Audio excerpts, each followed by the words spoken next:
The Minnesota Wild lose for the first time in regulation since the Winter Classic. We talk about their loss to the Winnipeg Jets, plus the Minnesota Wild ranked with one of the best farm systems in the NHL. All that and more today on Locked on Wild.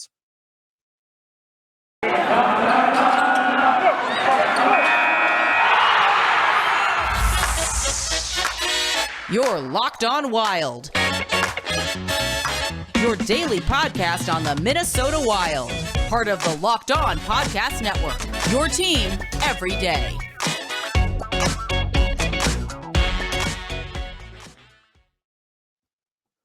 Welcome to another episode of Locked on Wild, your daily Minnesota Wild podcast, part of the Locked on Podcast Network, your team every day. Thank you for making Locked on Wild your first listen every day. And just as a reminder, Locked on Wild is free, and Locked on Wild is available wherever you listen to podcasts. On today's episode of Locked on Wild, we recap the Wild's 2-0 loss to the Winnipeg Jets and talk about why, despite coming out of the gates slowly to start the second half, there's no need to panic for this Minnesota Wild team. We also look at how the Wild got one of the best ranked farm systems in the NHL, according to The Athletic. And is it time to turn Kaapo Kahkonen into the number one goalie for Minnesota?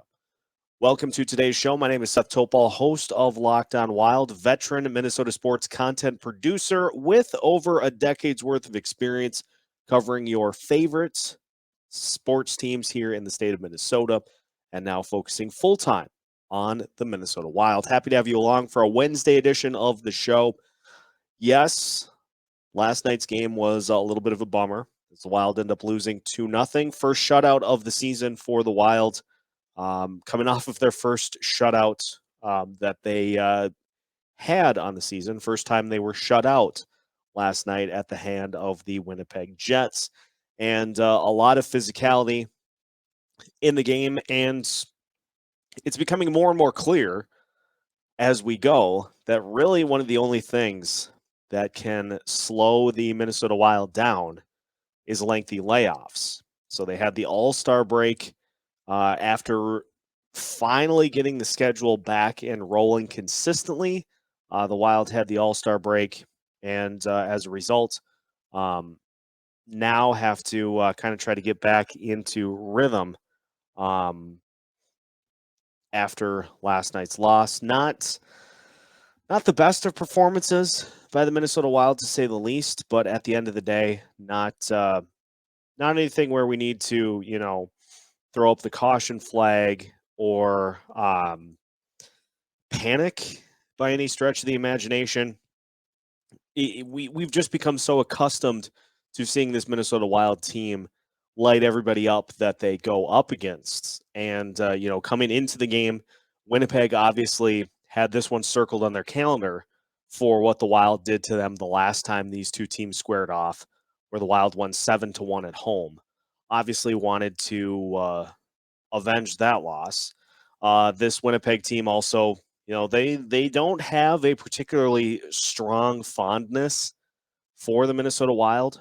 So that's kind of bled over into a couple of different skirmishes between these two teams out there on the ice. And, we've come so accustomed to seeing this Wild team give great efforts every single night. Every team is susceptible to not having their best game every now and again. I mean, geez, the Carolina Hurricanes, who the Wild will host on Saturday, they just lost to the Ottawa Senators. So off nights happen, and at the end of the day, the biggest thing for the Minnesota Wild is going to be how they respond, how they bounce back on Saturday against a much higher quality of opponent in the Winnipeg Jets. So we're not going to spend a whole lot of time dwelling on this game because at the end of the day, the Wild had chances despite the shutout loss. The Wild had chances pretty much the entirety of the game, and it came down to a couple of weird bounces. If they had an opportunity with Ryan Hartman with an opportunity to score, they cash in on that, then the game takes on a whole different complexity, and maybe you end up having a different outcome here tonight. Dean Evison saying after the game that the team lacked will tonight, which I think is probably a good way to describe it. But we look at the whole scope of the season for this team and everything they've accomplished this far.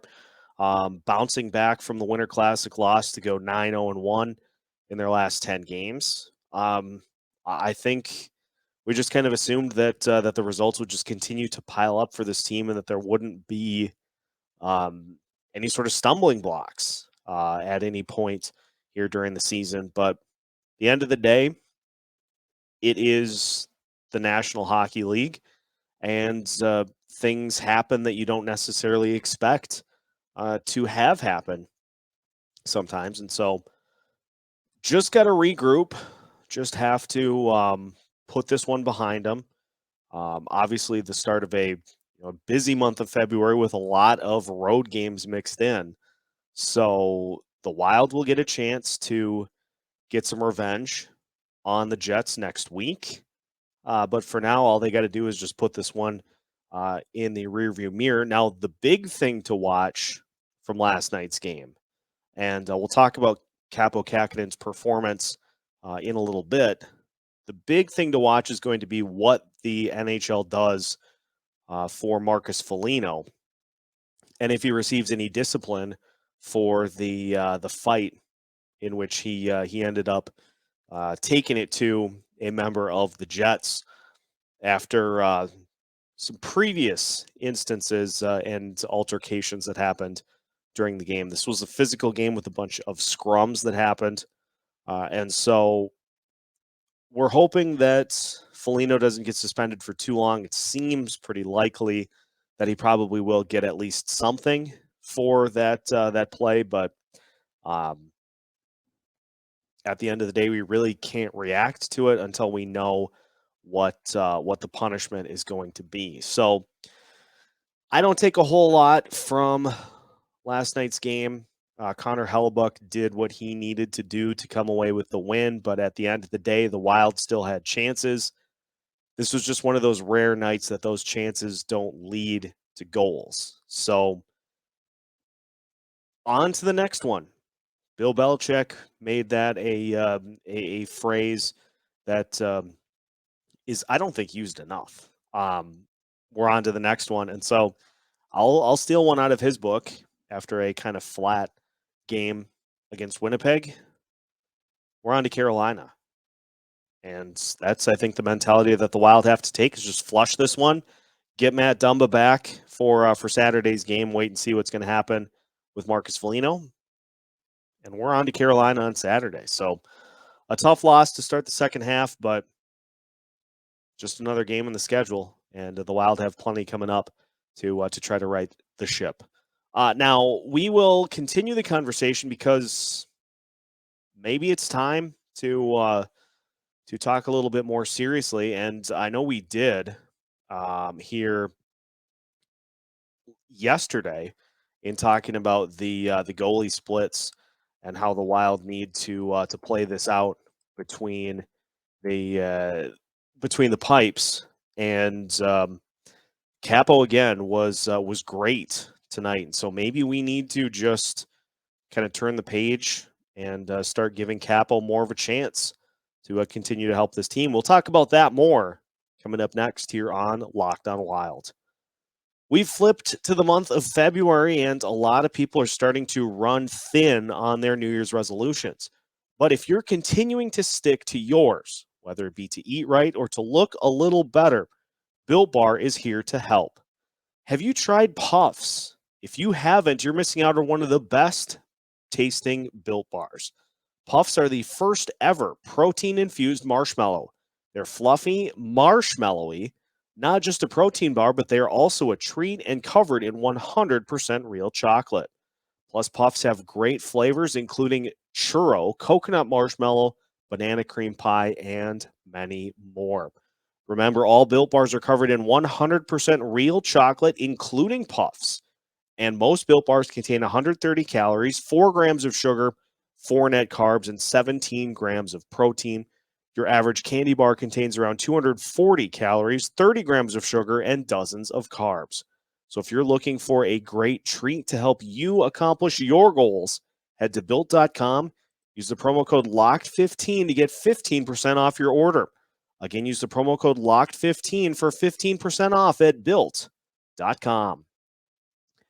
Continuing today's episode of Locked On Wild, and again, thank you for making Locked On Wild your first listen every day. Just a reminder, Locked On Wild is free and available wherever you listen to podcasts. Continuing to recap last night's loss to the Winnipeg Jets by a score of 2-0. Kaapo Kahkonen, again, stood on his head and despite giving up just the one goal, was saddled with the loss, but as friend of the show, Brett Marshall, tweeted out after the game, Kaapo Kahkonen should be the Wild's number one goalie going forward, best goalie that they have on the roster right now. Should still continue, as I said yesterday, to play him and Cam Talbot as a tandem, but starts should be something like 60-40 in favor of Kaapo Kahkonen. And I can't argue with that.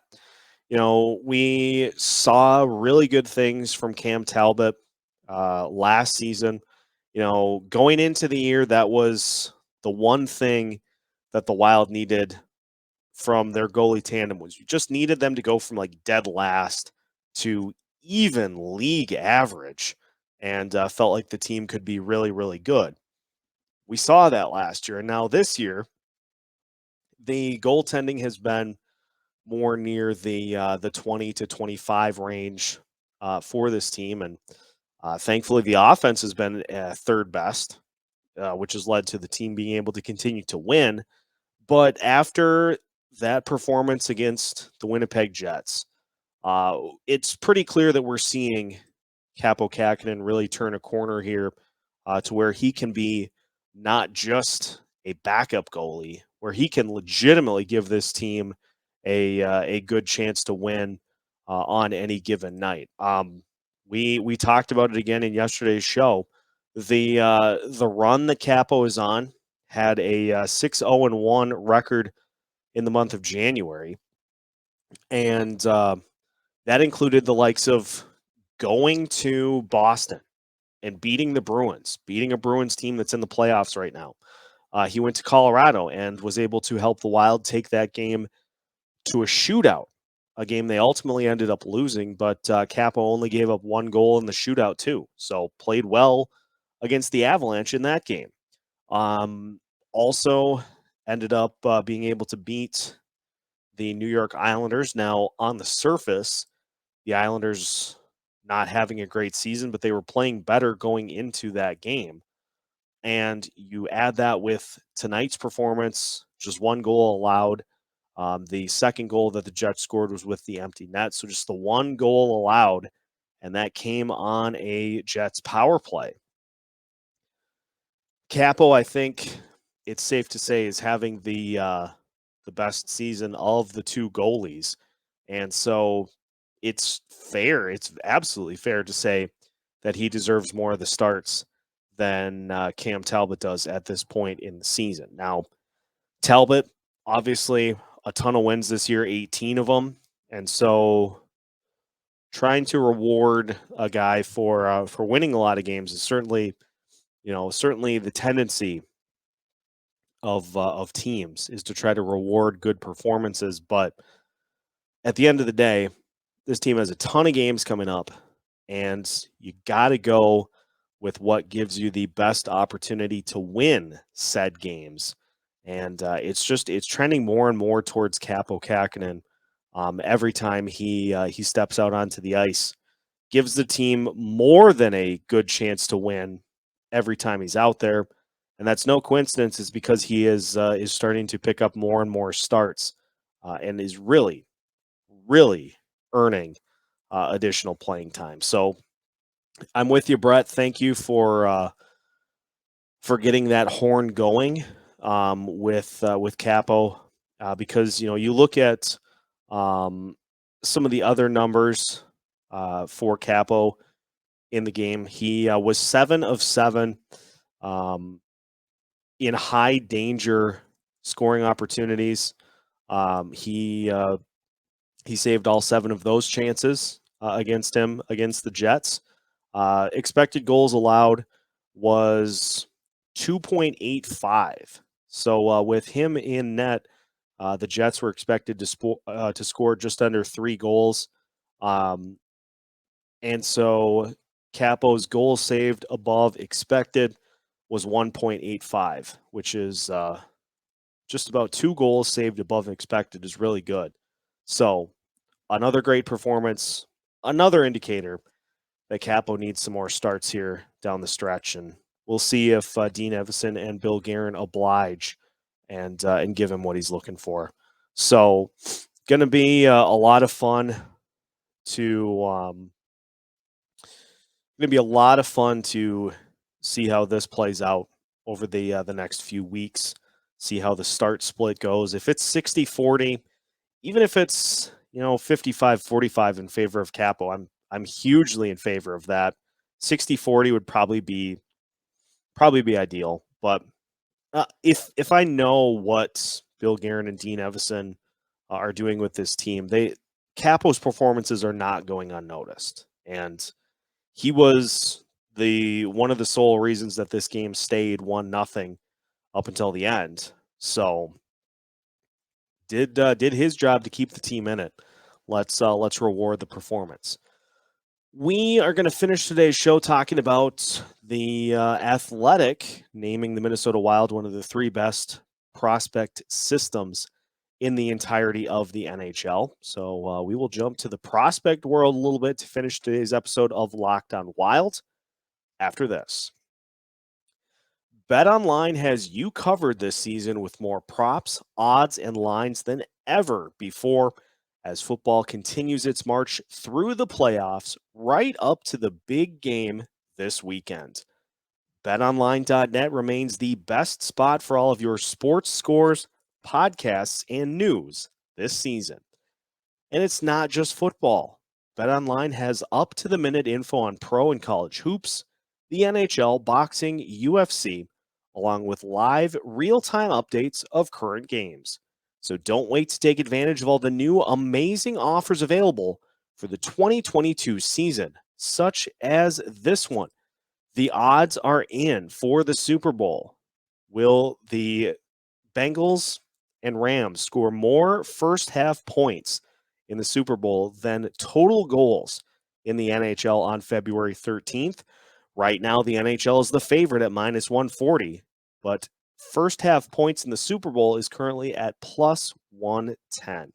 You can find that and more great odds at BetOnline, where the game starts. Final segment of today's episode of Locked On Wild. Again, thank you for making Locked On Wild your first listen each and every day. And we'll finish by talking about a recent article by Mr. Scott Wheeler of The Athletic. Now, he has been doing prospect rankings from 32nd to the NHL all the way up to the top, and has been doing those rankings each and every day on The Athletic. And so a lot of fans of the Minnesota Wild have been waiting to see when the Wild would join that list. And, you got from 32, you get to 30, to 25, to 20, to 15, to 10. Wild still not announced. So we're like, okay, this is exciting. Where are the Wild going to land? And it gets into the top 5. Still no Wild. 5 goes to 4. Still no Wild. Well, now, finally, the Minnesota Wild ranked as the 3rd best farm system in the entirety of the NHL. And those of us in the Wild media landscape, the Wild prospect landscape, the Wild podcast landscape, have been saying this since the season started. In fact, Gabe Foley of Recruit Scouting came on the show about a month ago, right before 2021 ended. And we looked at the Wild's prospects and said, this is a very deep and dangerous farm system that should start getting some national recognition. Well, lo and behold, here we go.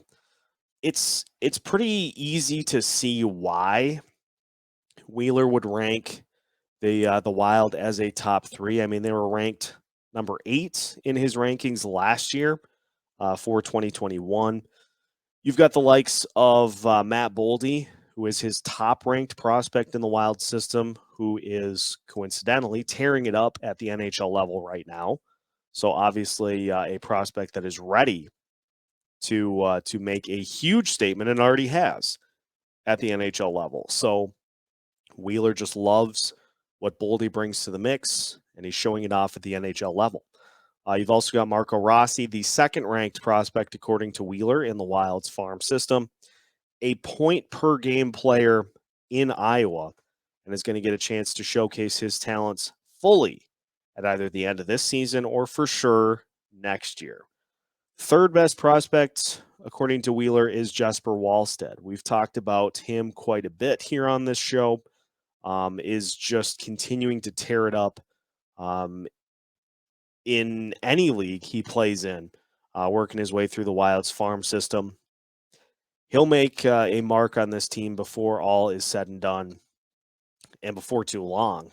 We'll probably end up in Iowa next season, but has the legit goalie makeup to be a true ace goalie in this system. And just to round out the top 5, Carson Lambos, defenseman that the Wild took last year, who continues to light it up with the Winnipeg Ice. And top 5, of course, is Kalen Addison, who has split time between the Iowa and Minnesota Wild. It looks to factor in substantially with next year's team. And maybe even, depending on how things go with injuries and such, maybe even playing a big role down the stretch for Minnesota as well. So it's not hard to see with a top 5 of those prospects why the Wild are in the top 5, because you look at where the Wild drafted each of these players, and according to Wheeler, he says when the Wild drafted Matt Boldy at 12, he ranked 7th on my board. When they drafted Marco Rossi at number 9, he was 3rd on my board. When they drafted Jack McBain at number 63, he was 22nd on my board. When they drafted Marshall Warren at number 166, he was 71st on my board. When they drafted Pavel Novak at 146, he ranked 76th on Wheeler's board. Even Beckman, who they drafted number 75, ranked nearby at 83rd on Wheeler's board. And the same goes for Murat Hustendinov, who slotted 48th on his list when the Wild picked him at number 37. Wheeler also goes on to say those players gave the Wild an upper echelon group before the 2021 draft. They drafted 2 players who ranked in his top 15 without a single top 15 pick. Wallstead was 12th on his board. The Wild took him 20th. Lambos was 15th, and the Wild took him 26th overall. And a third player, Jack Pert, ranked higher on my list than where they got him, 37th on his board, and the Wild took him 45th. Interesting note just to finish, the Hurricanes are the NHL team that is drafted most closely to how I would in recent years, but the Wild, Leafs, and Kings aren't far behind. They've got the respect of the league for the job they've done in the 3 drafts since their first-round snafu in 2018. This is another of my high praise areas for Bill Guerin. Bringing in Judd Brackett and letting him oversee the draft in its entirety. Being willing to admit, not a huge draft guy. And so Guerin said, we're going to bring in somebody that is. Let him do his thing. If there need to be any trades made, we'll facilitate.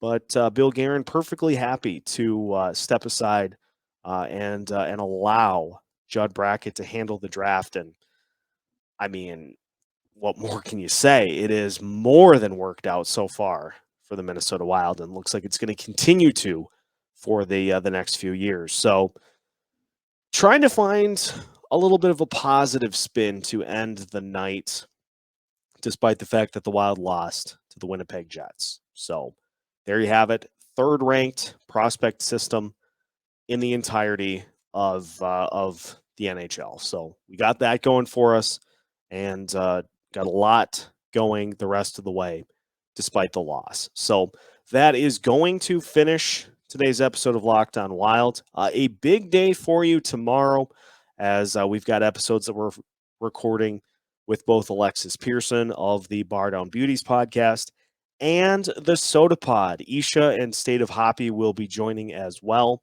So a 2-episode day for you tomorrow. We'll cover a ton of different angles. I can't wait to be able to record with both Alexis and Isha and State of Hoppy. So looking forward to a couple of great episodes to give to you for your Thursday. Make sure now that your first listen of the day is done that you swing over to the Locked On NHL podcast. Not only can you hear from Locked On NHL experts about all of their team action going on, but you can also stay as up to date as possible on everything going on with the Olympics. So make sure to check out the Locked On NHL podcast wherever you listen to podcasts. Just like Locked On Wild, we're available anywhere and everywhere you listen to podcasts, keeping you up to date on all things Minnesota here as the season gets going for the second half.